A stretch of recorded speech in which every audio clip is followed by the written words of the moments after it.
Oh, well, there's a surprise. We've totally lost somebody during the during the introductory music. We had four of us, and then during that little video, one of us has disappeared. We'll introduce the fourth person anyway.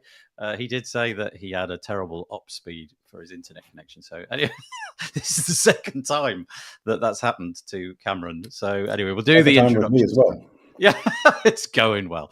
I'm We'll just do the saying. introductions for everybody else. First of all, we have Remkus de Vries joining us today. How you doing, Remkus?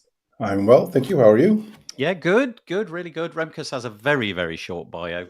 It simply says Remkus is a WordPress performance specialist, podcaster, and let me start that again. And content creator with a podcast, newsletter, and YouTube channel. You can check out all that he does at the world's coolest URL. It's remk.us. Basically, it's his name with the .us at the end. REMK.US. That's very nice. That's pretty handy to have. I'm quite jealous. Well, thank you. How's the podcast going? Pretty good. Nice. There's, I think, 8 published now, and there's about that amount I still need to do to publish.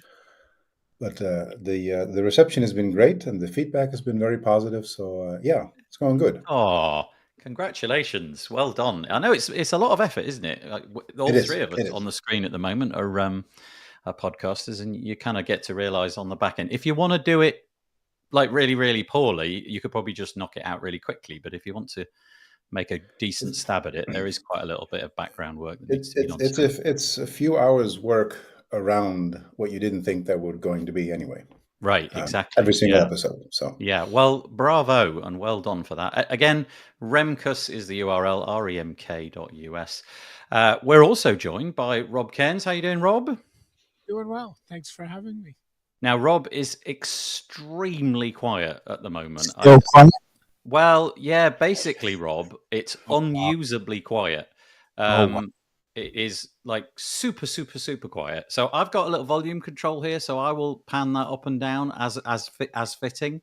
And if I can draw you into the conversation and it's working, we'll go for it. If not, I'll just interrupt and say we can't hear you. But I've ramped your volume right up, so we'll have to see how you do. But quick introduction to Rob. Rob is the founder and CEO of Stunning Digital Marketing. He's a WordPress security expert. We'll get to a bit of that later. Rob co-manages the WordPress Global Community Group on LinkedIn with Courtney Robertson. He's the creator of the SDM Show podcast, and his mission is to have WS Forms automatically send him a pizza in Toronto in his spare time. He likes touring around Ontario with his partner, sports, music, and reading. What, you like touring around Ontario with sports, music, and reading? I like it. The way the comma was in that sentence gave me a dad joke in. Oh, and here he is. Cameron Jones is back in the building. Do you know what, Cameron? Honestly, you arrived at the exact correct second, because I was just about to say, we'll just press on without Cameron. But there he is.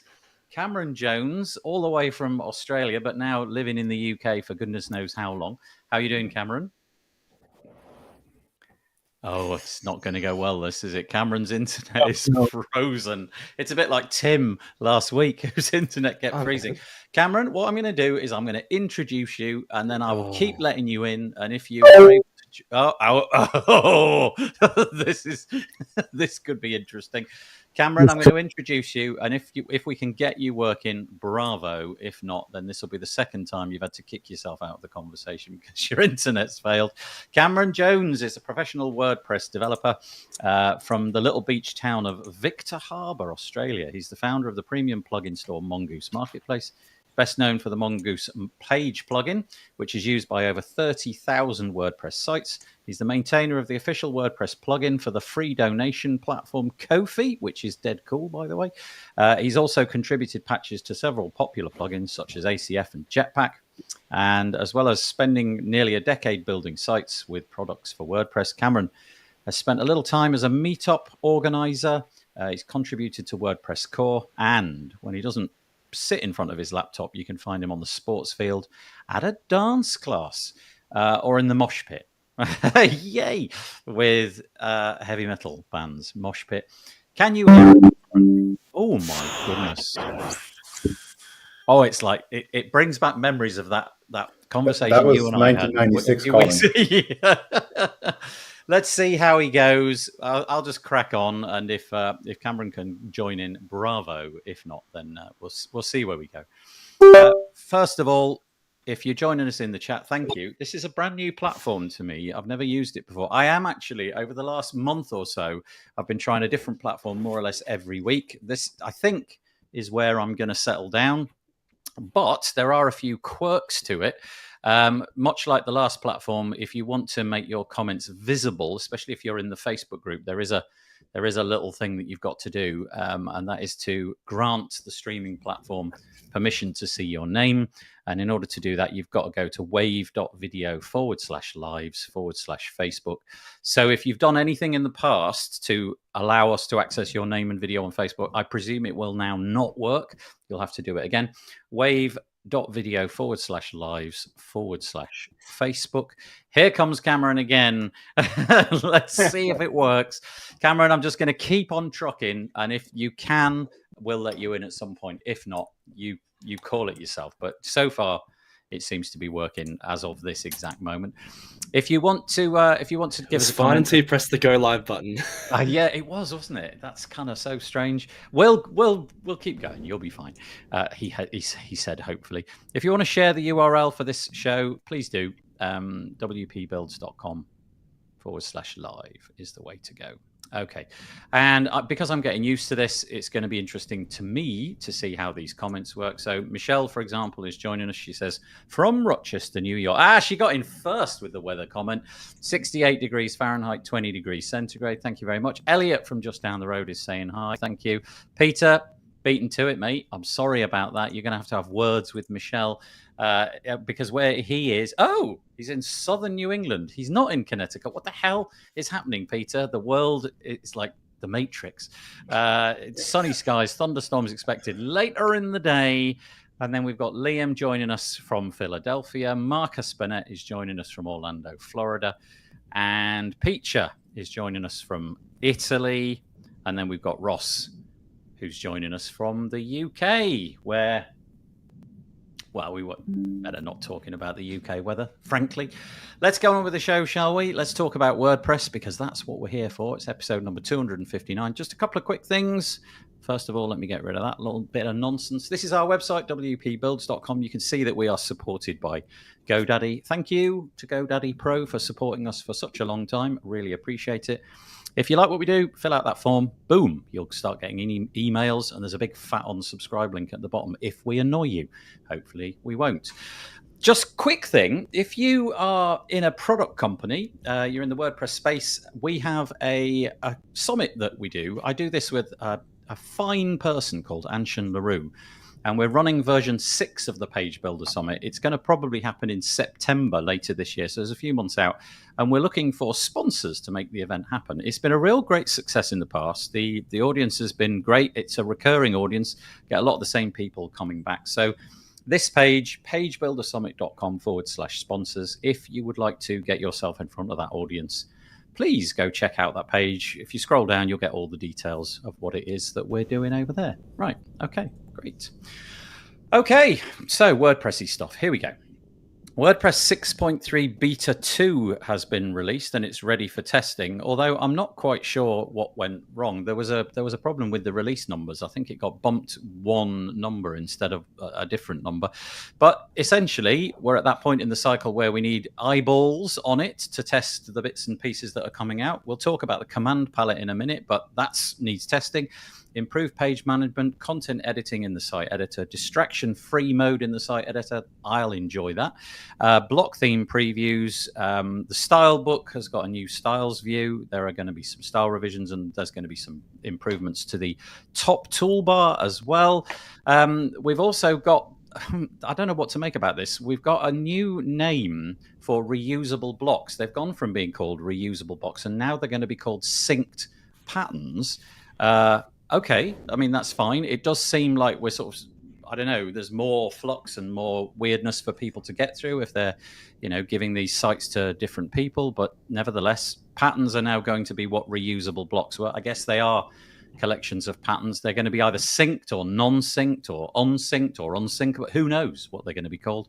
But that's coming as well. So I'm going to hand it over to you, gents, all of you in this case, and I'm going to name Cameron when it's his turn, just because it'll be a bit weird if it's all laggy. So, Cameron, would you mind holding off for a minute? We're good at the moment. You see, you're going for it? Go on, Cameron, you go first in that case. Got anything to say about 6.3? Not really. No. Just the whole synced patterns thing seems a bit silly because, like a reusable block and a pattern are very different things structurally. So I feel like renaming them synced patterns is just going to add confusion. I mean, it's not going to be a week in WordPress if we don't have some sort of naming controversy. So I guess that is why it's been included. That's right. They're just trying to give Nathan Wrigley content. So that's it. Yeah, thank you. Thank you to the WP.org team. That's great. No, I agree. I think it is quite confusing. To me, they are patterns. They're reusable. So why not keep that name? But you know what? It's the sort of thing that in 48 hours I'll have completely gotten used to. But it's just, I guess, the overhead of agencies like that. Anyway, sorry.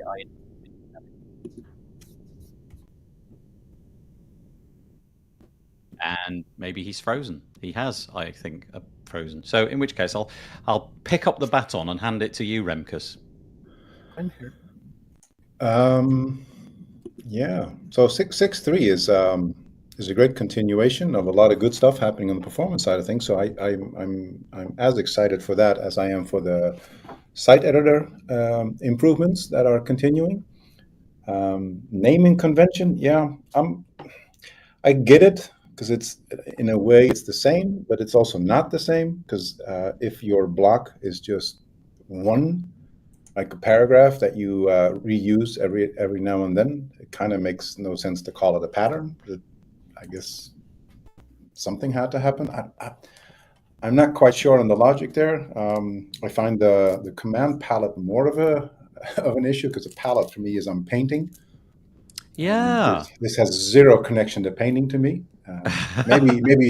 Maybe it's because English is my third language that it's there's a disconnect there. But well, we had Tim Nash on last week, and he was favouring. I was suggesting all these silly names that it could be called instead of something sensible, and he was saying that command palette. I'm sure it was command palette. He thought that was a sensible option because he's got lots of different pieces of software which have all just settled on that word for that thing. So he thought it would be much more widely understood by people who were, I don't know, in different SaaS apps and different Mac apps and wherever else you might be on the internet. So maybe there's the reasoning behind that. I kind of translated it in my head as, okay, I'll have to use it for my own site, but I'm also helping with translations to Dutch and Frisian. I'll pick a better name there, because palette just. I used to paint, and that is to me what a palette is. You get your palette. Like if you type in your emoji stuff, you type in palette, you will actually see the painter's palette. So that's how stuck it is. It doesn't make any sense to me. But other than that, 6.3, I'm again excited. 6.2 was good. 6.1 was good. 6.3 is a good continuation. I like that menus are in the site editor now, because having to explain to a client where that is in the current edition is horrible. Or am I jumping the gun now? Is that Gutenberg? No, no. I think you're in the Gutenberg plugin, but yeah. But I get it. That's fine. Actually, let's just push your little bit, because you had a tweet that we were going to mention much later in the show. We might as well mention it now, given that you were talking about the performance there. So let me just share that one on the screen. So this is a tweet. I've had to Photoshop it, if you like. I've had to just take a screenshot because, well, Twitter now won't allow you, if you're logged out, which I am on this browser, to view any tweets, it turns out. So anyway, Johnny Harris wrote the following. The WordPress performance team has been working extremely hard on a 13-year-old ticket. WordPress scripts will now support async and defer attributes, giving developers more control on scripts loaded and FE performance. Massive props to everyone involved in this one. Were you referencing that when you were talking about the performance updates in 6.3? Part of it. There's a few other tweets I could have referenced. Felix Arns has a tweet as well, indicating in percentages what the performance gain is for block editor themes. Also including non-block editor themes, but again, we're seeing an improvement there. So there's a very big effort into making the next version of WordPress just faster on many levels. And there's parts of WordPress where if you look back, they would continue to grow in size and thus became slower. That has happened for I'm going to say probably more than a decade, and it's nice to see that we're on a different path. It warms my heart. It's good to see. But it's not just the performance side of things; it's also the sustainability side of things. Less resources, less stuff that has to be pushed over the internet. It's nice to see that we're taking our responsibility here. Nice. I have in my head that a vanilla version of WordPress with a block-based theme. I think Felix said something like 19% quicker or something like that. 17, 19, something like that, which is quite a chunk, isn't it? It's fully a fifth knocked out. It's pretty remarkable. So bravo to the team there that have done that. So okay, and Rob, I guess we haven't heard from you yet. Let's see how your microphone's doing. I did a switch, so let's see how that goes. I think we're good. Yeah. I just on the fly text switch, but that's beside the point. So I think I don't like the renaming of the reusable blocks either. Like for me, that's a systemic problem. Like we need to stop doing this. Like let's decide on one thing and get used to it and just live with it. The other thing worth mentioning is the reason there was no beta 1 was apparently there was some issue with the beta 1 release, and they only released it internally, and they decided to keep the beta 2 to keep the numbers in sync so it didn't screw up the release team. So that's what I gather out of beta 1. Oh, so okay. Right. That's why there was no official beta 1. But I like the way it's moving generally. I mean, the last couple releases have been pretty good. And I would expect this one to be more the same. So that's kind of my take. Okay, thank you. Yeah, so you've got this new mic, Rob. It's now causing this like weirdy background hum when you talk. I don't know if anybody else is picking up on that. Give us a nod. Yeah, so the other guys are getting the same thing. So something strange is afoot. I don't know what the answer is to that, but it was very quiet previously, and now we've got this sort of noisy kind of noise going on in the background. So the gremlins are definitely with us today. Let's just do a few quick comments. Ross has got all the weathers in the UK. Okay, Roman, it's time to bring out the 29 degrees centigrade boom, isn't it? It's about 12 here in the UK. So, Roman, I'm not jealous at all. Cameron, apparently nobody thinks you're real. Wait, Cameron is a real person, says Courtney, not just a YouTube comment bot. Who knew? I knew because I sat next to him in WordCamp Europe, although he did look a bit glitchy from time to time, I've got to say. And I tried to put my hand through him, but it didn't work. Oh, and apparently Connecticut is in... Connecticut is South New England. Okay, sorry about that. Didn't know. And then there's a comment from Alex, which I'm going to parse as I read it. Not sure why, but Nathan is right. Anything triggered by KMD plus K is called command palette. Oh, there we go. Yeah, so that was actually Tim who made that observation last week, especially B2B. Command Center would definitely be more globally friendly. Okay, thanks for that, Alex. We did have another piece to just corroborate a little bit of what we were talking about, and that was here on WP Tavern. There's the whole piece on the 26th of June entitled Reusable Blocks Renamed to Patterns with Synced and Non-Synced Options. Essentially now, all your reusable blocks are going to become just patterns, but there'll be patterns that are syncable or not syncable. And I'm not sure exactly what the words that we're going to settle on, but if you've got yourself something which you now think is a reusable block, it'll basically be called a pattern, and some of them will be syncable and some of them won't be syncable. This article goes into the technicalities of that and how some bits maybe can be overwritten in certain ways and not in certain other ways, but go and check that one out. That's worth reading as well. And then here we go. This is a bit more information about the command palette and why it's been named that. The name which was up for grabs last week was called Wayfinder, which That's way worse. Yeah, you kind of feel that that's a bit like, you're just going down your own path, aren't you? So command. So Wayfinder was worse than command palette. You're happier with that, are you, Remkus? Well, at least the word command is in there, so that's a win. What about Wayfinder palette? How about that? Nope. Nope. No. Anyway, it's like a spaceship or something. Yeah, the Wayfinder palette. Yeah. It's a really colourful spaceship. It's coming, and to be honest with you, I think it's going to be one of the coolest innovations I've seen in WordPress in quite a long time. I am forever using keyboard shortcuts and forever going from one menu to another menu needlessly, trying to find a particular spot.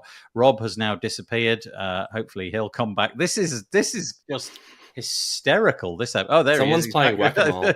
It's great. Everybody's come in a minute. I'm just going to go for 5 and then come back and we'll see how that goes. Anyway, there you go. Another piece, 6.3 command palette. Go and check that out on the WP Tavern website. Okay, this is a bit of not really news that you need to respond to necessarily, panelists, but here it is. WP feature notifications. There is now a request for features on admin notices. So quite some time ago, well, in fact, for a very long time, people have been complaining about the variety of ways that people have been putting notifications, ads, all sorts of different UIs for how they want you to be told about various things with their plugins or themes or what have you.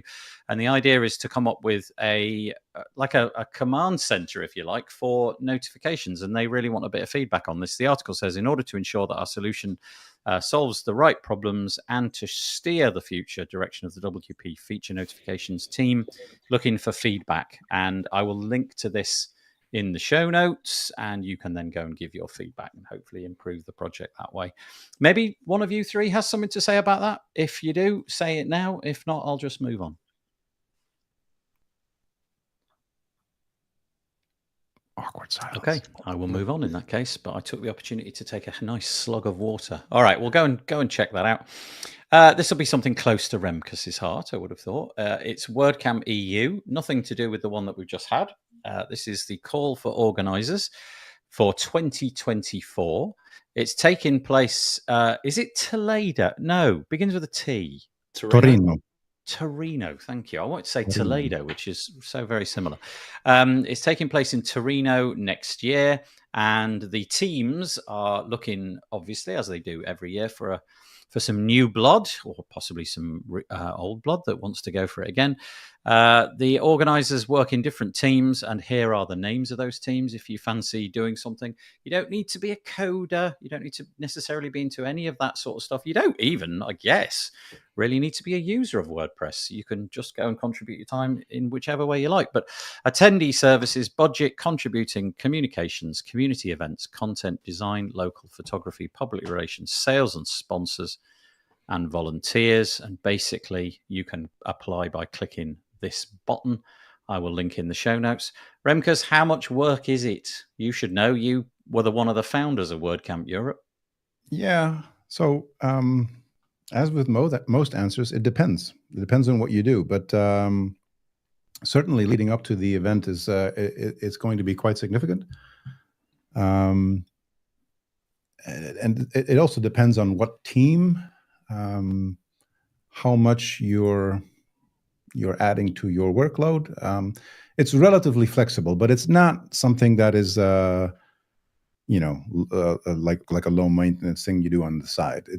That's not what it is. So I think in the beginning you'll spend a couple of hours a week, and certainly in the last couple of months you'll spend probably more than a day per week in various things. There's a lot of stuff that needs to be written. So not to deter, but yeah, it is work. It's a full-on commitment, isn't it? Just the idea that because it's a live event and it's got a deadline which is utterly immutable, and so the tasks have to happen. I know that Cameron, I'm guessing Cameron, maybe I'm wrong, was that your first WordCamp Europe this year? Had you been to one of those before? What was Indeed, your that was my first WordCamp Europe. Yeah. I've been to half a dozen or so in Australia, but that's my first one outside of Australia I've been to. And it's quite wild, just the scale of it. Like, I was an organizer for WordCamp Brisbane 2017. We had 5 or 6 organizers. There are more organizer teams for WordCamp Europe than we had organizers in total. So it's just, we probably had 15 or 20 volunteers who helped out here and there. But yeah, there was like about 100 organizers for WordCamp Europe this year, I would guess. Just the scale of it is just ridiculous, especially when you're not used to it. I think the most we've had at a WordCamp in Australia is like 400 people. So Oh, really? Okay, that's interesting. Yeah, I think WordCamp Europe and WordCamp, what is now WordCamp US, are just a little bit different, Massive, aren't they? yeah. But WordCamp Europe, I believe, is the biggest one. And I have a good friend who is a volunteer, and they were very. They really enjoyed their experience, but they were under no illusions that if you are volunteering for this, there is a sizable amount of work to be done, especially in the final few weeks where the proverbial hits the fan, and suddenly all the jobs which you think, I'll put those off until next week or what have you. No, not anymore. So, Rob, any plans for attending WordCamps this year?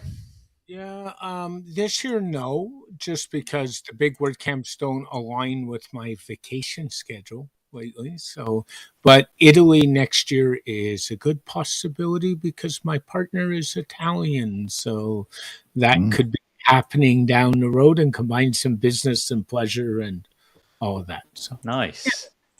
I confess I have never been to that part of Italy, and so I thoroughly I'm looking forward to that one. Remkus, for the last couple of years, has actually driven, which is pretty impressive. How long, Remkus, did it take to drive from your house to Athens? So it's about 26 hours, and I did that in 2.5 days. Oh, but quality time with your son, right? You, if that's okay to mention, you drove there. Your son came with you. He was doing. I saw him with cameras. I think he was on the photography team. He was doing the photography team stuff. Yeah, and and you're still on speaking terms. we are. 29 hours in a car with my father. I don't know how that would go down, but bravo, well done. So there's been discussions, obviously, especially at the moment he started driving. I have opinions, so.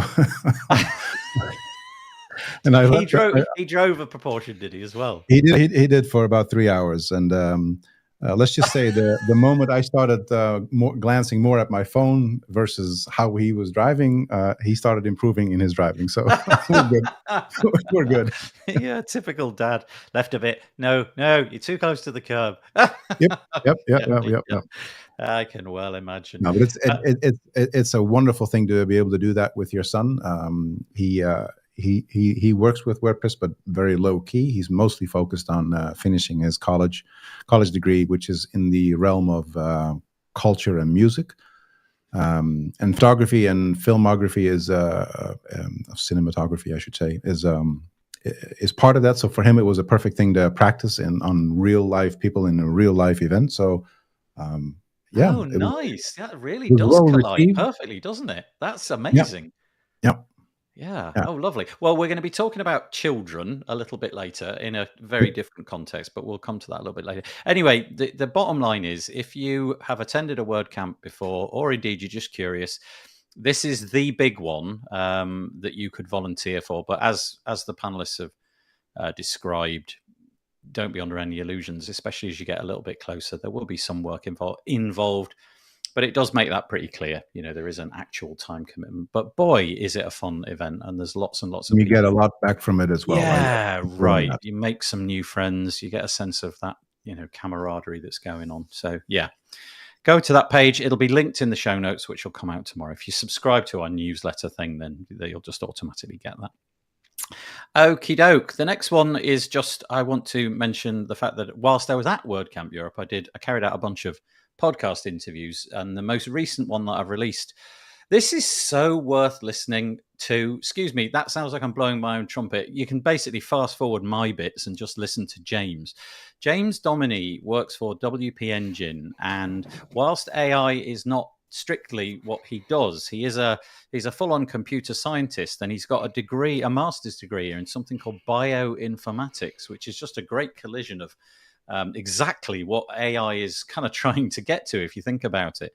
And he talks about just AI. We spend about half the conversation just nattering about AI in general, whether, what it can do, how it can do it. And that's the piece that I learned in this. He was actually able to explain to me how an LLM works. And it was fascinating because I hadn't really worked out how it was able to get to the end of the sentence, just embarking on word number one. How does it know that at the beginning that the sentence is going to make sense? And so he explains that, this kind of like shuttle process that it goes through, where it's constantly rereading what it's written just to check back.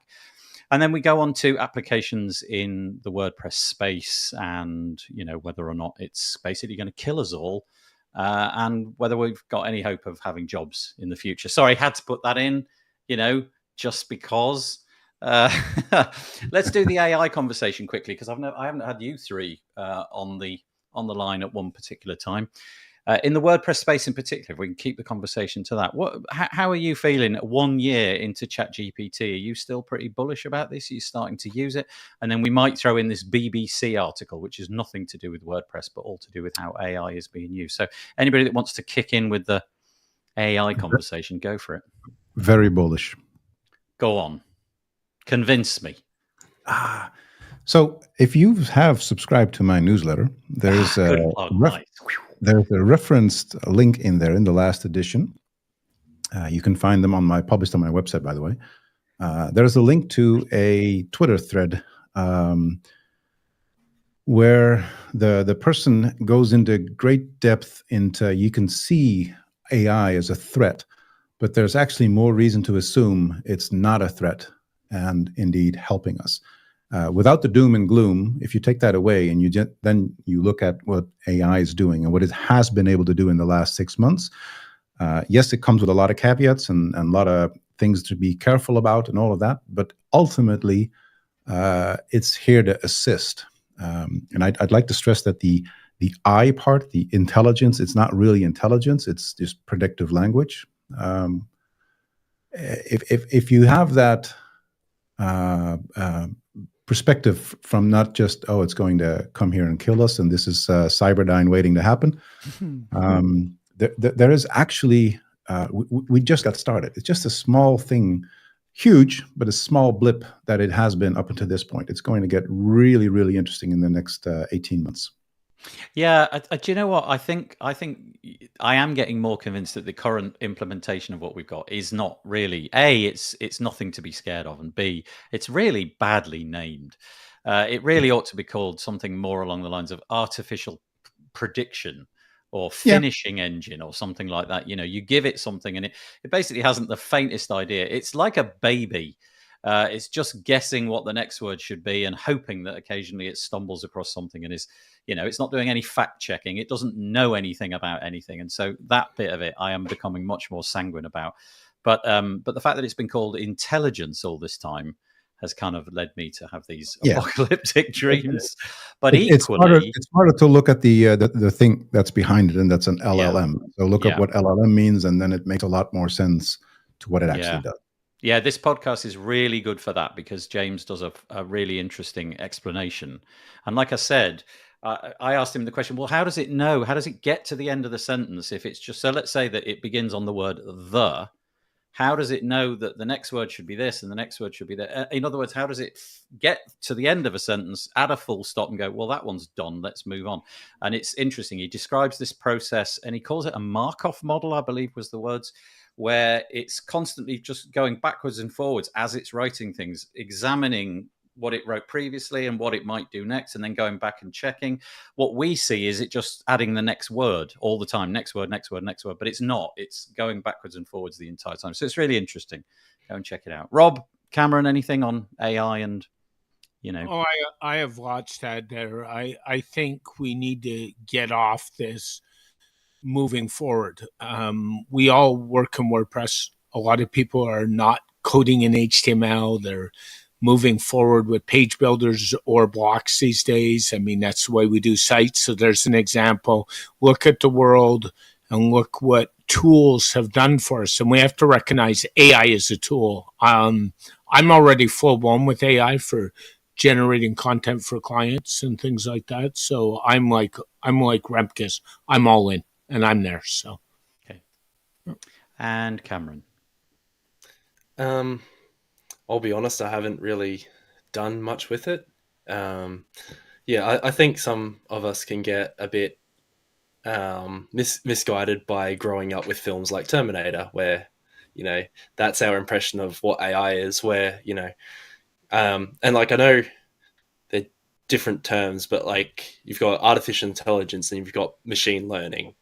And like a lot of what's being called artificial intelligence is really just machine learning. Like ChatGPT is a language construct model. It interprets words that you send in and spits out more words. Like ChatGPT is never going to take over the world. It might be able to tell you how to take over the world if you ask it, but you know, yeah. it's never going to be able to do that because that's not it won't what actually it's built to do. no, it's been I told tried. it It won't. I know there are some safeguards in it, but like, you know, Yeah.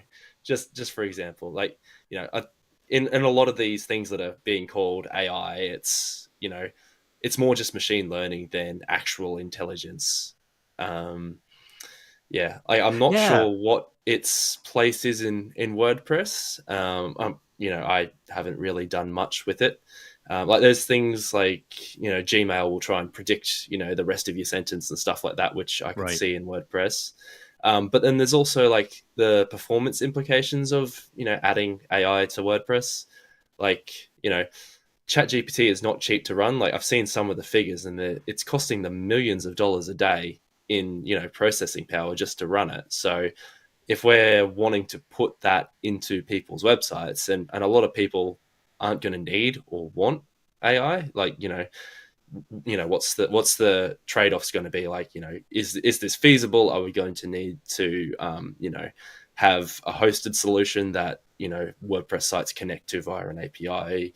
There's a whole range of different things that we'd need to think about before we start thinking about putting AI into people's WordPress websites, like in core. You know, plugins go for your life, but you know, we have 43% of the web or whatever. You know, there's a lot of factors that we need to consider before we start jumping in and saying, let's put AI in everyone's website, you know. Do you know, it was interesting. I asked, this is going back a couple of months ago. I asked that question. I said, should we have anything of AI in core? And I got not exactly a deluge, but I must have got about 20 replies. And every single one of them was like, no, leave. We don't want any of that stuff in core. That has to be so I think you're right, Cameron. Agreed. It feels like the domain of plugins. If you want any AI, go elsewhere. Obviously, Jetpack are doing it. One of the things that I thought would be quite interesting in terms of AI, let's say that you had written a post, but you had a website. Let's say you've got a website, and clearly, if some AI were to scrape that website or the text that you gave a particular page, it was able to determine that you are a plumber.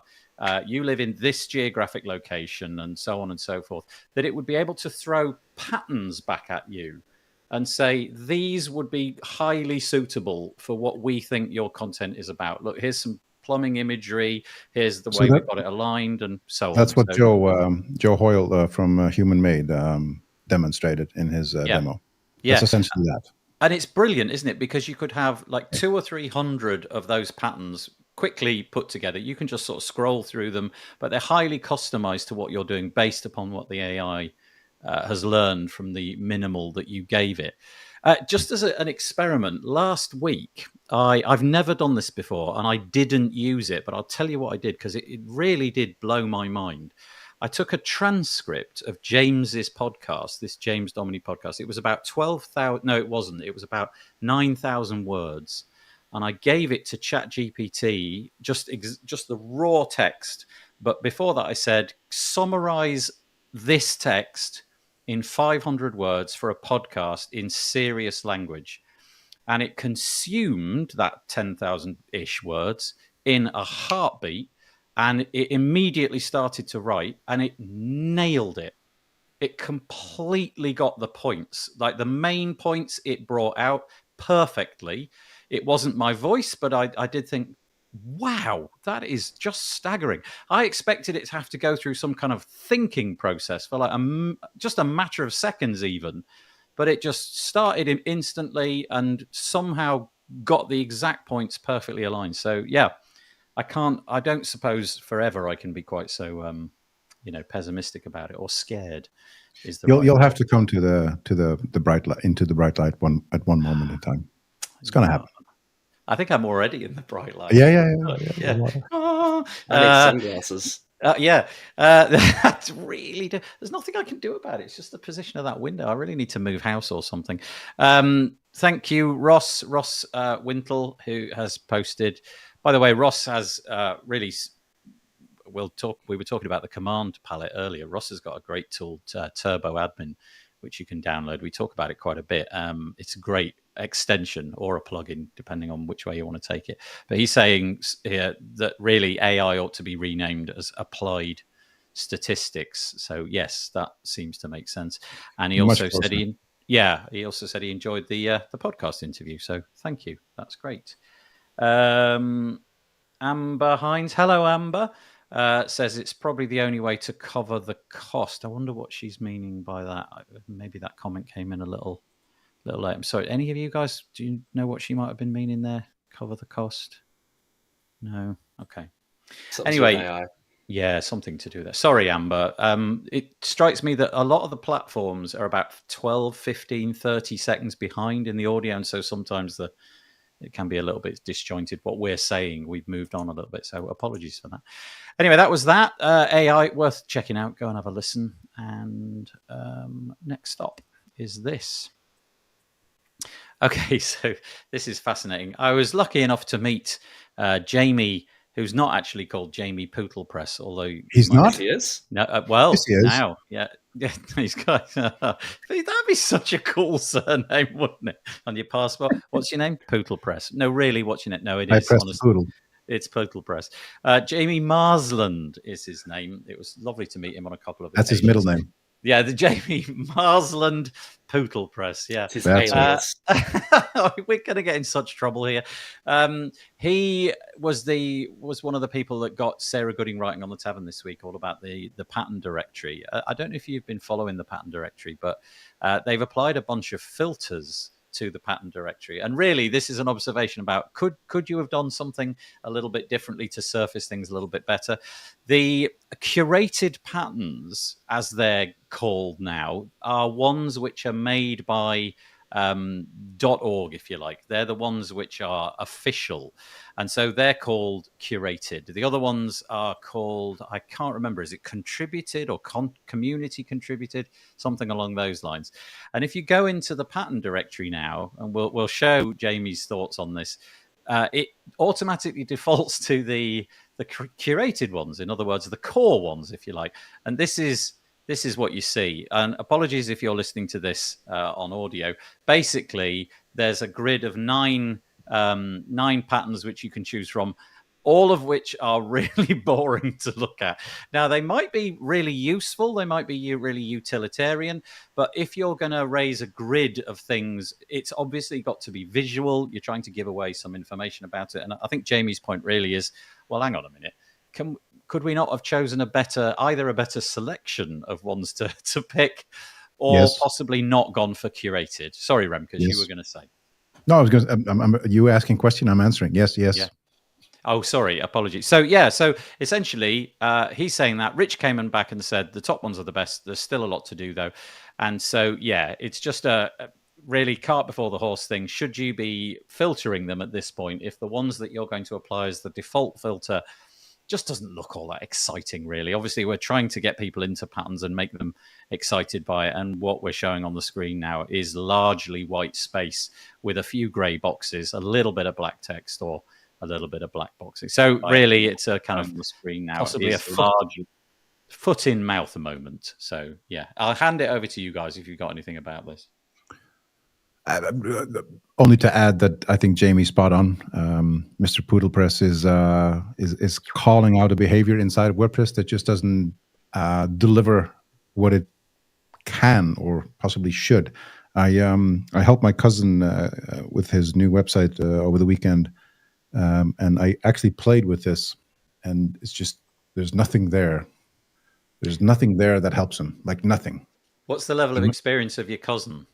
He's smart enough to understand ins and outs of. He knows inspect elements, so he understands that there's code doing certain things. He knows how to play around with it, but obviously not a developer. But he's like literally asking me, "What does this do?" Okay, these introduce patterns that you don't have on your site or in your theme. So these are some others available, and he clicks on it, and there's nothing there. Like, yeah, that is the problem. You're just basically introducing a big blank space.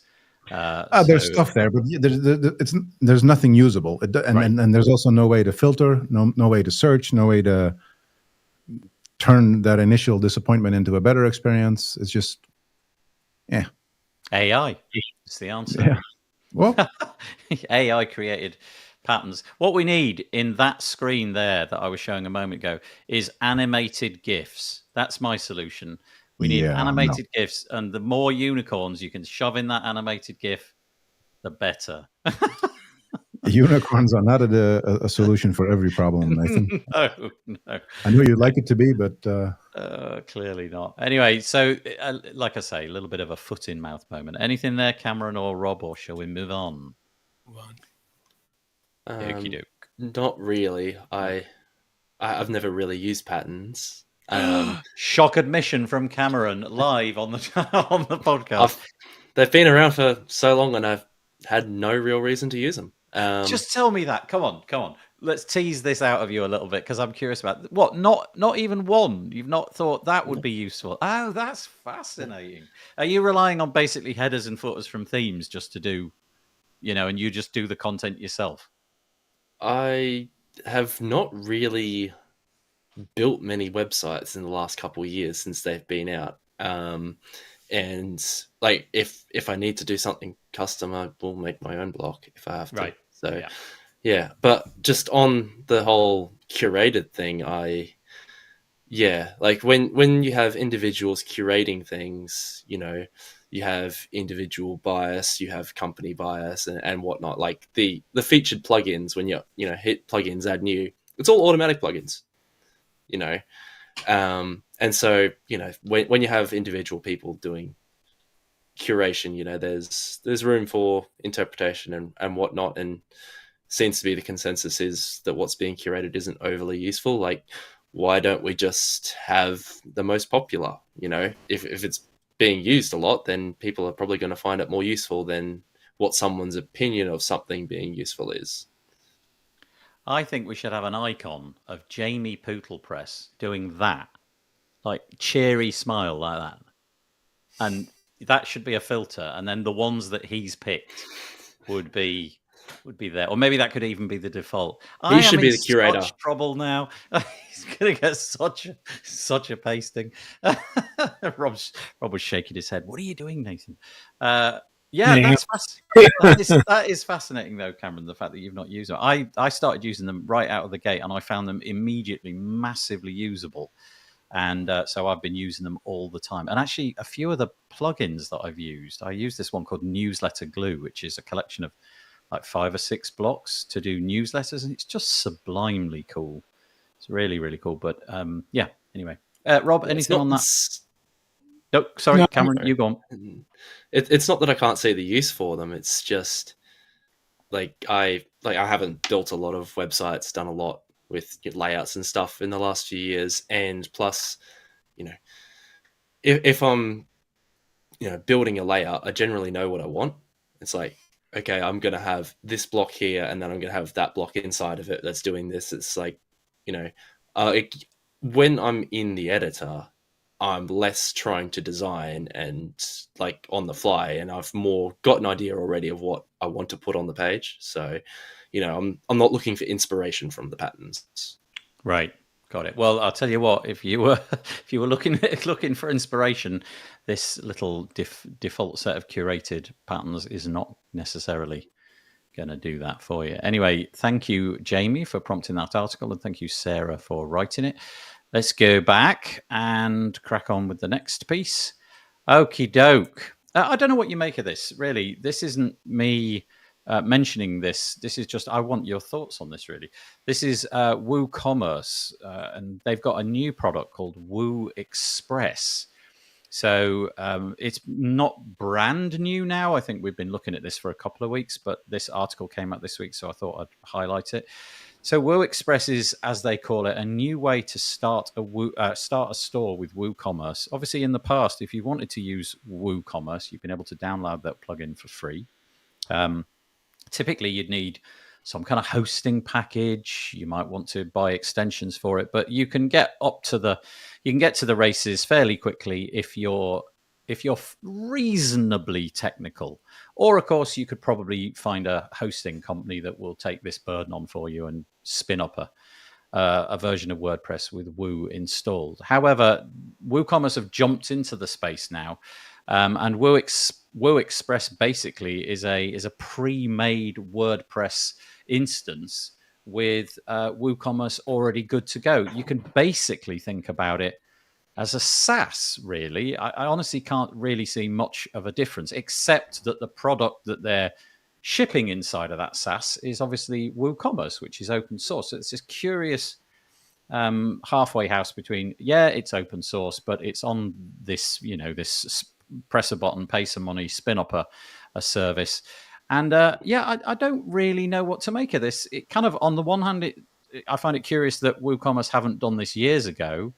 But on the other hand, I'm kind of wondering where it fits into the market and whether existing hosting companies are going to be a little bit worried about it, eating their lunch and all of that kind of thing. So, this article explains what it is, how it works, and so on. But what are your thoughts? WooCommerce on a one-click install. I guess GoDaddy and places have had this for a while, but now that Woo have jumped into the space officially, it seems, is there a conflict of interest there? Is this a bit weird? Go for it, Rob. So let me jump in there. GoDaddy already has managed WooCommerce hosting that sits on the Pagely infrastructure. I know, I hate to mention, Bluehost is already there with a managed WooCommerce platform and so on. I think WooCommerce needs to stay out of the space and let the hosting companies take it and kind of stay out of it. I also think they're late to the party, because if they were going to do this, they should have done it months ago, not waiting till now. So I think they're really late. I think what makes the WordPress hosts entry into managed Woo different is they offer not just managed WooCommerce hosting, but they also offer a suite of plugins to go with that. So one of the problems with Woo is if you want to do A, B, and C, you have to pay for extensions or plugins to do A, B, and C. And if you go to a managed host that has WooCommerce hosting, they give you usually a suite of plugins to help do what you need to do. So I think that's the big difference there. The pricing is, it's in line, I guess, with what you'd be expecting to pay if you had your own host and what have you. It's $39 for what they're calling the Essential plan, 50 gig of storage for product images and so on. And then if you pay $70, so not quite, $70 a month if you do it monthly, something called the Essential plan, which quadruples that limit. And then there's a link which shows you exactly what you're getting in there, and so on. But okay, that's interesting. Your opinion, Rob, that they ought to be staying out of it. That was kind of the impression that I was hearing on Twitter and places. It felt like it was strange for them to be in this space after such a long time, having it as just a plugin. But I don't know, Remkus, Cameron, what do you reckon? I'm not surprised at all. It's to me, it's no different to there being WordPress.com. That serves a market that's slightly different to what the open source software itself serves. You've got places like Shopify that are growing at the moment, and it's no different to that in terms of the market, really. But to echo what Rob said, I've never set up a WooCommerce site and only had to use WooCommerce. Right. Like, it would be very few stores that would be getting set up that can, just use WooCommerce out of the box, I feel. So, yeah, a lot of these hosting companies with their managed platforms, they include the plugins that they own, like Stellar WP owns like 1 million plugins now. If they've got, a WooCommerce platform, then, they would get access to those plugins that the company owns. I'm just saying them, for example. I'm not sure who does or doesn't offer managed WooCommerce hosting. But yeah, so I'm not sure how feasible it would be to use if, you don't have all these add-ons that, most sites are really going to need to actually have a fully fledged store when, Shopify is going to do most of that already. And the managed WooCommerce hosts are going to, have most of those plugins already. So yeah, I do think they're very late to the party too. Yeah. I'm not surprised by it at all, and I think it's fair game. Just not sure how it's going to work out for them when there are better offerings already. I've just been, whilst you've been talking, Cameron, Rob, I've been just trying to scrape around on their site, trying to figure out which extensions come bundled in, and I can't seem to find anything straight off the bat on the page. I'm looking at the pricing page, and maybe I'm in the wrong location, but they're touting not that. They're touting all of the other bits and pieces like customer support, the number of staff accounts, the fact that they've got some premium themes and all of that kind of stuff. All the interesting stuff for really pushing the boundary seems to be in the more expensive package, because it's automated delivery, discounted shipping rates, back in stock notifications, all of the bells and whistles stuff, which seems to be the domain of plugins. But they don't seem to mention extensions specifically.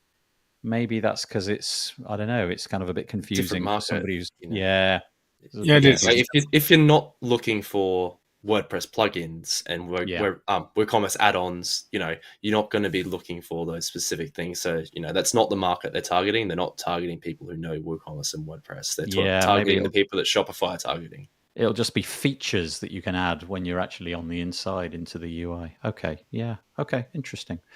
Remkus, anything to add? You've muted. You've either muted or you have no mic. Still muted. Did I mute you? No, I didn't mute you. Oh, wow. Anybody here? Can anybody hear Remkus? No, I can't hear Remkus either. This is what this episode's going to be called. Remkus was silent. No burps. Oh, I had to do it. No, you've gone completely silent, Remkus.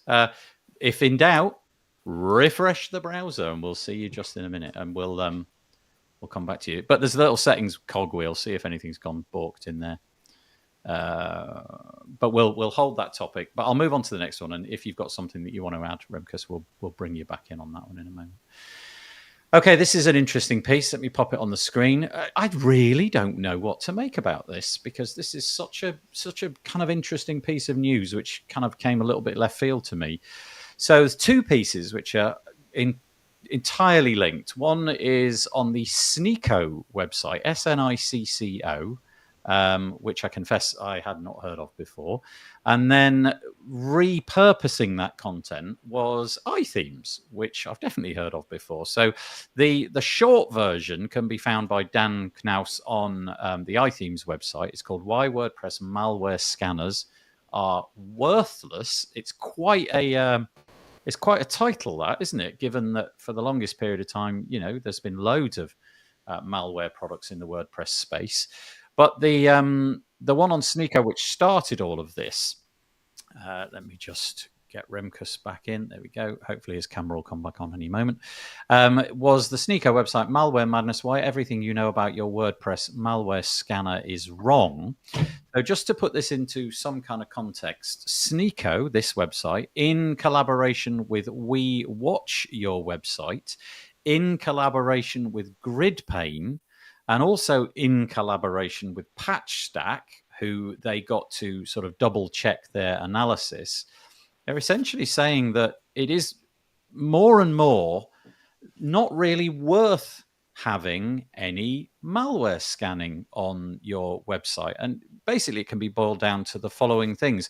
If you're installing some kind of malware solution, let's say as a plugin, then it's using PHP. It is, if you like, inside the same thing that it's scanning for. Exactly. So what they're basically saying is, if you're a clever malware creator, you'll invent some malware which determines, okay, there's a scanner here.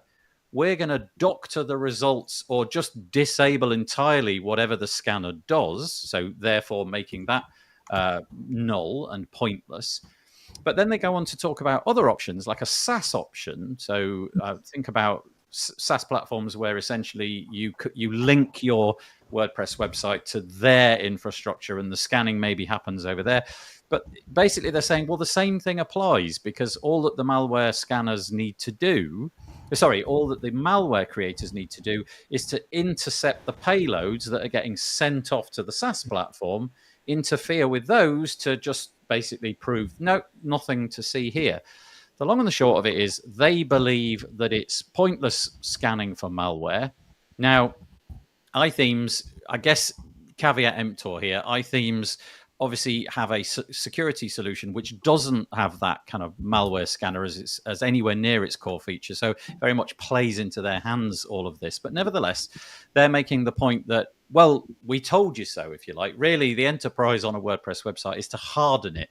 Harden the website, do what you can to mitigate the things that you can. But malware scanning, in the way that it's been designed for WordPress at the moment, is, well, they use the words worthless. So I'm going to hand this over to Rob because of his credentials in security. What do you make of all this, Rob?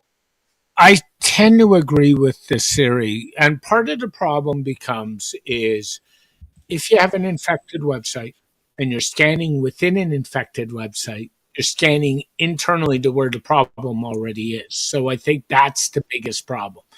And I don't think we need to be scanning internally on a website. I don't think it has any value. I really believe that.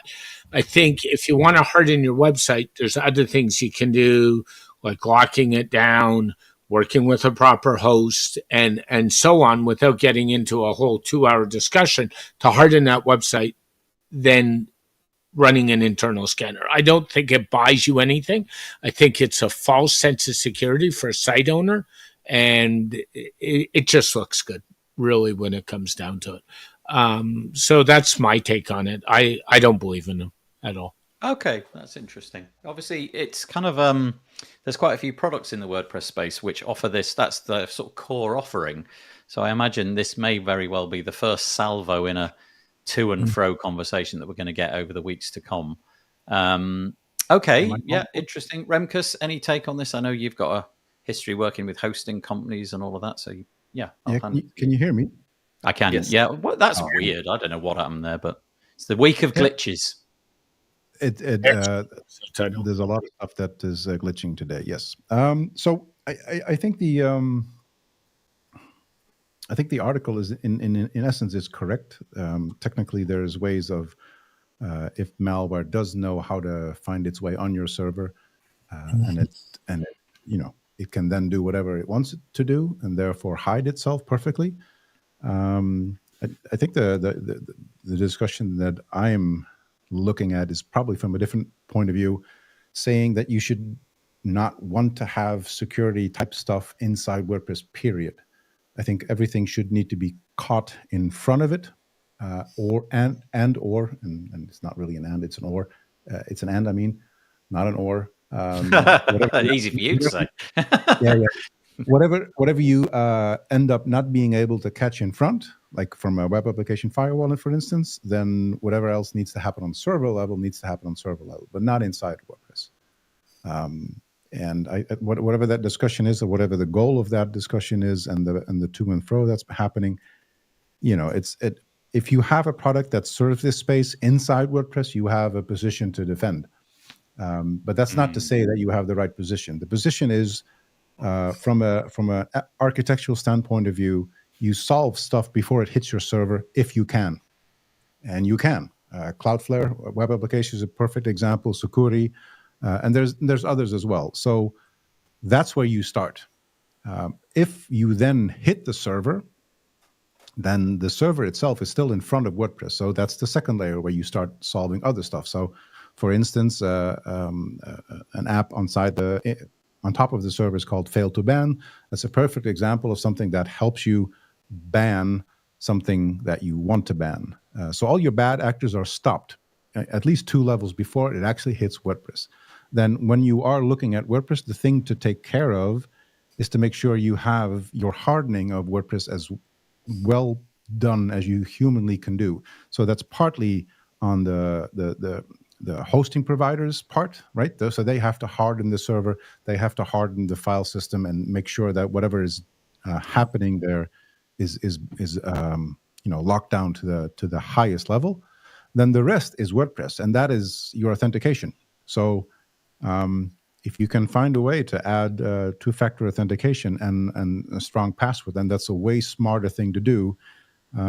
All these security plugins that are there, they sort of sell themselves, right? Because the moment you turn them on, you get all these email notifications inside. Oh boy, do you? All, yeah. And they tell you how many attempts have been made trying to get into your site. That's not to say that any of them was remotely successful. It's also not to say that really that nobody could pass through. There's ways. If you're hacking and you're really adamant about finding a way, you'll find a way, right? So it's just this whole scene of WordPress insecurity, I think, is meddled by money. If you're making money with security and WordPress, then there's a few ways that are the absolute correct ones, and there's a few ways where it really doesn't make a lot of sense. And yeah, thank you. That's harsh really interesting. People can fight me over it. That's fine. Just be polite about it. But you want to solve stuff before it hits WordPress. That is your main priority. If you do that right, you catch absolutely what you need to catch. Bad actors shouldn't even be on your network, period. It is interesting when you install one of these plugins, and I would imagine there's almost no property on the internet which isn't being hit by bots the minute the domain is registered. And so you get these emails from, saying, I don't know, you've had 3,000 blocked attempts. It's like, yeah, well, that's the internet. It's nothing, there's nothing particularly weird about that. But yeah, I think you're right. There is an incentive to put those emails out and to upsell things. But yeah, really good point about the responsibility of a host. Well, let's say host, to catch things before they even get to your WordPress website. So yeah, thank you. And Cameron, anything to add there? Yeah, I agree with the premise of the article, more or less. Prevention is better than a cure. Like, I've cleaned up a number of hacked websites in my time, none of which that I've actually built, thankfully. But when you're cleaning up a website, it's easiest to just delete everything and try and find a backup or files that you have locally and put them up from there. Like, it is so hard to go through WordPress and try and remove all the different places where the hacking's gotten into. So yeah, absolutely agree. Like, I haven't seen any hacking that's sophisticated enough to try and meddle with scanners. But yeah, absolutely. The if you're trying to fix things within WordPress and use WordPress itself to tell you where the hacking is, and the hacking is within WordPress itself, there's always a risk that it's not going to come up. Like, yeah, I've used security plugins in the past that they've told me that there's a hack, but they haven't told me where all the files are. They've told me where some of them are, and then it gets hacked again the next day. It's like, what happened? I thought I cleaned them all. I cleaned all the ones that the tool found, but I didn't find everything. Yeah. So I do think it's also a little bit of an exaggeration. Like, I don't think security plugins are entirely worthless. Like, just for example, like the agency I work for back in Australia, we use WordFence on all our sites, and what we we only really get emails for two things. One, if it picks up that there's a vulnerability in a plugin. So obviously we will, assess that immediately. And obviously that's important. Like, you don't want to get emails for every single vulnerability that ever gets reported. You only want the ones that are specific to the sites that you have. And, if there's an increase in attacks, it's like, and that's mainly just so that, if there's downtime because they've crashed the server by DOSing it, then we know why. So yeah, I don't think they're quite as useless as they're trying to say, but yes, absolutely, prevention is better than a cure. And yeah, I've never seen a hack that's sophisticated enough to, get around scanners, but it's certainly possible, and you should avoid taking that risk if you can. And yeah, harden your WordPress website. There's lots of different ways you can do that. Yeah, if you don't let them get onto your site in the first place, then it's better than trying to have to clean it up later. Do any of you ever like consume the news from things like the Pwn to Own festival that they put on each year? That is so staggering what people can do. So every year, all of the major vendors of software, including the OS, Apple and Microsoft and Cisco and all of that, they chip in money, and they have these bug bounties, and hackers turn up to try and, I don't know, escape the confines of Chrome, for example. And you get a certain amount of money if you can get to the OS from Chrome, and it can add up really quickly. The things that these guys can do, so they sit at a terminal, they sit at a computer which is brand new, so they can't bring in their pre-configured laptop, and they just begin.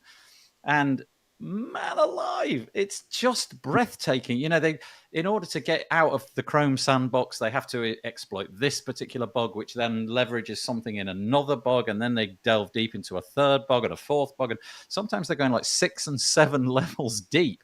But it's a career. Some of these guys walk away with like $250,000, $400,000 from one event. I know an ethical hacker who's making like ridiculous amounts of money, and when he explains what he does, I'm like, I'm so glad you're on the right side of things. That's right. Yeah. Because I just want to say that in terms of what Cameron just said, there is a time and place for a security plugin, but the whole problem with it, you're doing it in the wrong place in the stack. So if the argument of it's doing something is worthwhile for you to start adding it to your stack, then you need to be aware that there's stuff where you should really want to have it in a different place. But the amount of resource hogging that a security plugin does is just staggering. So that's at least another thing to consider. Yeah, it doesn't scale. In no version of a scaling website is there a place for a security plugin, period.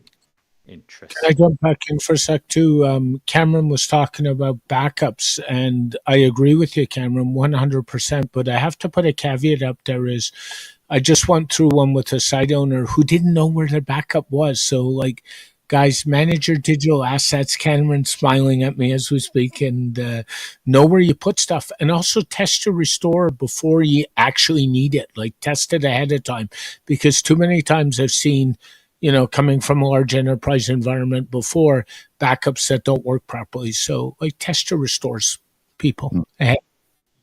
Yeah, thank you. Okay. And just that exact moment, some weird comment has come in on Facebook, which I don't know I just don't know, given the nature of the conversation that we're having, if somebody's being clever and writing something that could be kind of parsed by some kind of, I don't know, engine as some sort of hacking thing. I don't think so. I just think it's spam, which is kind of the perfect time to have a sort of spammy comment. Thanks anyway, Andy, for the useful comment, whatever that means. I don't suppose it's real. Right, okay, let us move on. If I can find my screen. There is an event. We were talking about AI earlier. If, like me, you are curious and you want to find out a little bit more, GoDaddy have got an AI event. It's being held on the 5th of July, so a couple of days from now, Wednesday. It's at, it's a virtual event. It's an online thing. And it's being run by Marcus Burnett and Adam Warner. And it says, get ready to supercharge your web creation skills with Marcus Bennett's session on leveraging artificial intelligence for building WordPress websites. So maybe some of the questions that we were talking about will be mentioned in there. I'll leave the link in the show notes and you can go and register for that if you like. Right, okay. This is the last piece of WordPressy stuff. This dropped on my doorstep because Cameron wanted to mention it. WP Campus website. They've announced that they are terminating their partnership with Pantheon. I read it ever so briefly, Cameron, so I suspect that you're the best person to intro it. What's going on here? Yeah, so there are some allegations that Pantheon are that hate groups are hosting their websites on Pantheon, and WP Campus said, "Hey, we don't like that. So we don't want to. Unless you get rid of these guys, we don't want to associate with you." And I'm not bringing this article up to try and say that WP Campus should do this, or that Pantheon should or shouldn't host these sites. There are reasonable arguments you could probably make either way if you want to look into it. But I do want to point out just how professionally this was handled. There's been lots of aggressive comments and stuff thrown around. Like there was a lot of stuff that flared up again over the weekend about WordCamp Europe, and like, if you don't like the way certain things are done, or that sort of thing, this is a good example of how to handle it. Not throwing hate around it at people like I've seen some of, unfortunately, in the community lately. So yeah, just an example of how to handle political differences in a professional manner. Do you mean it was handled from both ends? You felt it was... It appears so, yes. Oh, nice. Interesting. So WP Campuses, rather than just going in and throwing mod, which is, I mean, just outside of WordPress, that it seems to be like the modus operandi now, doesn't it? You can just, you can cancel people very quickly, especially if you have some kind of following, just by saying a few words. And so in theory, WP Campus could have leveraged the following that they've got and gone and done that. But rather than that, they got into a dialogue, and the dialogue led to Pantheon basically saying, look, we've heard your concerns, but this is what we're doing. And also, this is the end of the conversation. We won't be able to take it any further. And so at that point, WP Campus was able to draw a line and say, okay, that we know what we're doing. You're doing your thing. We'll do us. And we'll go elsewhere to find our hosting. So, interesting point. Certainly what it appeared to turn out like to me. So, that's nice. Just a good example of how to behave. Nice. Oh, so if only the article serves that purpose, then that's been worthwhile, hasn't it? Here's how to handle a difference of opinion. Yeah, I feel that the internet and social media in particular has really conspired against us as a species to be able to hold conversations. It does appear that it's so easy to just throw mod all over the place and make it stick as much as possible. Because that article got thrown in right at the last minute, I don't suppose Rob or Remkus have had a chance to look at it, so you can comment now if you want. If not, we'll crack on. Okay, we'll crack on. Okay, so this is a personal thing. Apologies, but I don't often tweet, to be honest, and what I do tweet tends to be on a more automated nature. I've got a service set up, so I produce a new podcast episode, out goes a tweet, and sometimes I tweet, but not all that often. But I did do a tweet this week, which got a surprising amount of interest, for me at least. It wasn't lots and lots and lots, but for my channel it was a bit. And I wrote the following, and I'm just wondering what you think. Nothing to do with WordPress. I wrote, I have kids, several in fact, and I made it a policy years ago to never share their images, thoughts, achievements, etc. Last night I came close to breaking that rule, but I'm glad that I didn't. And I then went on to say, I love that my kids get to make their own way without a legacy of my proud moments. First things first, it's not like I am some sort of paragon of virtue. I record them, I upload images to things like Google Photos, and I occasionally share them with people who aren't in my immediate family. More or less everything gets shared with, my parents and certainly everybody within the immediate family. And just to illustrate this, I actually sent the video in question to Remkus because, I just did because and Remkus saw the video in question. We won't go into what was in the video, but it was like a proud moment for me. But it was one of those things where I thought, oh, I could put this online. Let's see how that goes. But then I reined it back in and thought to myself, no, this is not for me. And I'm just curious what your thoughts are. I got an avalanche of comments back basically saying, yeah, that's what we do. Or something along the lines of, well, we ask the children, do you mind if we share this one? Or do you mind if we don't? But typically, the comments I got back were, yeah, don't share. Better to let the kids grow up and not have that debt. And the perfect example for me, I guess, is when I go to my parents' house, there's photographs of me on like wonky teeth and, playing tennis or something. And just this knobbly-kneed, awkward kid, which I now am as an adult, but nevertheless. And when I go into that environment, I think, could you just take them down? Could you just make them go away? I don't really want to see those bits of my life. And so I think the internet has the capacity to do that for us. People will go out there. Maybe job applications will be mixed up with a search on social for things that you did. And I don't know. That's my thinking. Anyway, so there you go. You chat about that. I agree with you. To share with you, there's a story in Canada right now where a parent posted something embarrassing about her child, and her child is now taking the parents to court over the posting on social media. So it's gone here. But exactly. But the other thing we got to remember is from a privacy standpoint, especially if your kids are young, because most people don't know how to turn off the X4 data on their cameras. So right away, you've told them where you took the picture, where you live, how you live. And then they post these nice pictures while they're on vacation, which does even more of a problem. It says, hey, guys, I have an open house at home. Go rob me. I mean, there's all kinds of problems around posting pictures of kids, and I wouldn't do it. I tell parents not to do it. I wouldn't do it myself. Okay. Interesting. So, Remkus, you were the recipient of that video. Let's not comment on that. He's gone silent again, I think.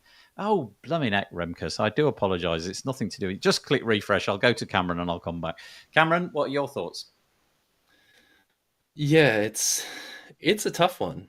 Like, as a parent myself, and he does not like photos being shared on social media. So I usually, like, he also doesn't have social media, so you can't yell at me if I do. But better. Yeah, you certainly do need to keep kids, privacy and their wishes in mind. I know I've been guilty of doing it from time to time. Like not like, putting embarrassing stuff up and, that sort of thing. But yeah, like, I'm lucky. My kid's an adult now, so, yeah, it makes things easier, though, isn't it? but because yeah. The prism of what's embarrassing is very subjective. So, like me taking a shot of, my kid just falling over whilst playing, let's say, cricket, to me was a comedy moment, just, it's fine. Yeah, he just fell over. It's great. We all had a laugh. Maybe to them, it's the most humiliating episode that they can remember. So I think with all that, my predilection there was just simply, I have no idea what they're going to think of it. And I am actually that dad that failed to sign or signed in the contrary every form that came out of school saying, can we add your children to the, the social network to promote the school? Can we put them on the website? Can we use their photographs in newsletters? I was that awkward dad. And sometimes I'd get a phone call from school saying, we're just about to do this team shot. Can your kid be in it? I'm like, no, they can't. And honestly, sometimes I felt, oh, you're mean and wicked. But I thought, I just let them make their own mind up when they're 16. They'll have all the memories of it. Yeah. Anyway, sorry, Remkus. I hear your sentiment. I'm a little bit in between. So what we've early on, my eldest is 25, so I grew up on the internet, also figuring out as I was going. But the stance I have now is that I only share what they give permission to share. And sometimes they go like, that was funny, or that's a nice picture of me, and I'll share. In general, I'll stick to what Rob said in terms of privacy and whatnot. So if I share more pictures, for instance, it'll be on Instagram story. It's gone in 24 hours. Nobody's going to see it again. Oh, that's curious, right? And I specifically for my parents and my wife's parents and a few other family members, there's the best friends, whatever you call that section in Instagram stories. They'll only see it. So that's a nice workaround. But the default is I don't share. So my youngest is 16, and she still says, "No, I don't like you to share stuff of me." Yeah. I think the last exception we made was she did we were in Scotland near Loch Ness, and she did like a ballerina dance, which she jumped up, and I caught the picture of her perfect midair. It was just absolutely perfect from every single angle, and that's probably the last one where she said like, "Yeah, okay, this is a good one." And that was 3 years Nice. ago. Okay, so she permission. that one, but Yeah. I think that's quite a nice model. I guess they're of a certain age, though, aren't they? When they get to the age of 16 and their mind is able to cope with the output of all of that. That's interesting. Courtney made a comment that she's obviously doing quite a lot for her company, GoDaddy. So she's become more vague in her private messages. She shared more when they were much younger.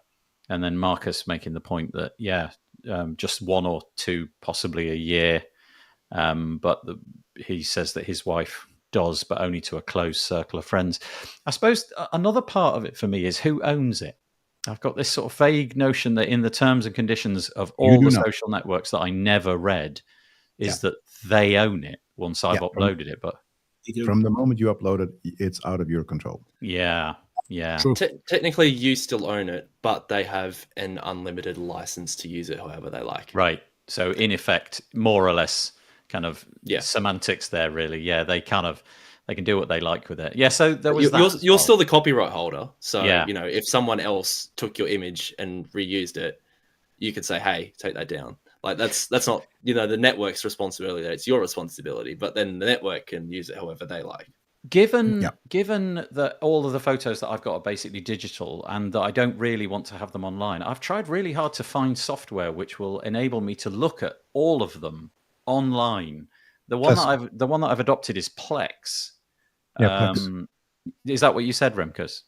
Yeah, I said Plex, but I meant Plex. Yeah, Plex, and that's pretty good. And I've got that connected to the Mac, which always basically more or less a lot of the time sits on. But you've obviously got that bandwidth thing. If you use a service like Google Photos, I guess it's doing a lot of compression and things, and it's much more immediate, but it works. So if like me, you want to be a Luddite and not have your children on Plex, Pelx, is a pretty good host. I have a media server that essentially runs Plex on it. It has every single photo on there. Yeah. And from there I back up. So it's also I think I have my images backed up 3 times now. Yep. So 3 extra versus just having them on the phone. Yeah, you're like me. I've got backups of the backups of the backups. Oh yeah. I've got the only thing I don't want to lose. It is. My first digital camera is from 2001. So go figure how long. Yeah.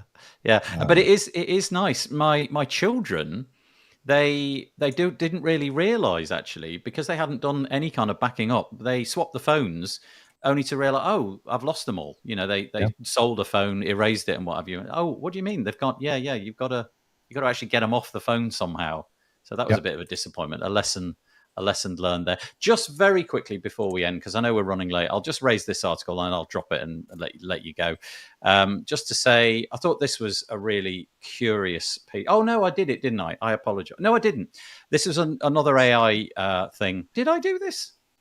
No, I didn't. I can't remember. Did I do this in the show? I remember I talked about it before the show. I'll link to it in the show notes. It's a really useful, amazing consequence of AI. And this is surgeons in the UK who are cutting the time it takes to treat cancer patients with radiotherapy based upon how AI is able to interpret the images that are coming through the scanners. So although I am AI scared, stuff like this gives me pause for thought. Right. Okay, there we go. Done. So I think I'm going to call this episode The Week of Glitches. Yes. I do apologise. I don't quite know what's going on. Maybe The it's this dropouts. platform, which is new to me. Remkus has used it. Maybe he's had glitches with it in the past. I didn't know. I have not. Not once. No. So maybe there's just something quirky about my internet connection. Mine's Having probably said just my all that, Wi-Fi. before we go, we've got to do the slightly humid. Look at you can barely see my hands because it's so bright where I live. Give us a wave. Give us a wave. Yay! Perfect. Thank you so much. Thank you for joining us. Thanks for joining us in the comments. Really appreciate it. We'll be back next week with some other guests. And yeah, thanks for joining us this week. I hope that you enjoyed it. It'll be posted tomorrow. Feel free to leave us some comments there. Take it easy. Bye.